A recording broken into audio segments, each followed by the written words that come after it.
নীরব সওয়াল। মদিনার বাইরে এক পাহাড়ি পথ।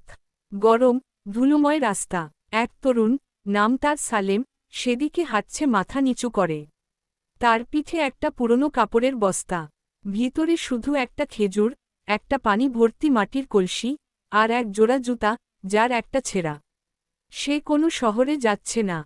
না আছে তার গন্তব্য, না আছে পথচিহ্ন। শুধু হাঁটছে। হঠাৎ সে এক গুহার পাশে দাঁড়াল। ভেতর থেকে বের হয়ে এলো এক বৃদ্ধ।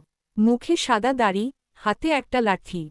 বৃদ্ধ বলল, তুমি কার খোঁজে? সালেম বলল, আল্লাহর। বৃদ্ধ বলল, তোমার কাছে কি আছে? সে বস্তা খুলে দেখাল। খেজুর, পানি আর ছেঁড়া জুতা। বৃদ্ধ বলল, এই নিয়েই কি তুমি আল্লাহর কাছে যাচ্ছ? সালেম বলল, এই তো সব। আমার যা ছিল, তা পথের মানুষদের দিয়ে দিয়েছি। বৃদ্ধ একটু হাসলেন। বললেন, আল্লাহ তার কাছে কিছু চায় না। সে শুধু চায়, তোমার ভেতরে কিছু বেঁচে আছে কিনা। সালেম গুহার ভেতর ঢুকল। আর কেউ তাকে এরপর আর দেখেনি।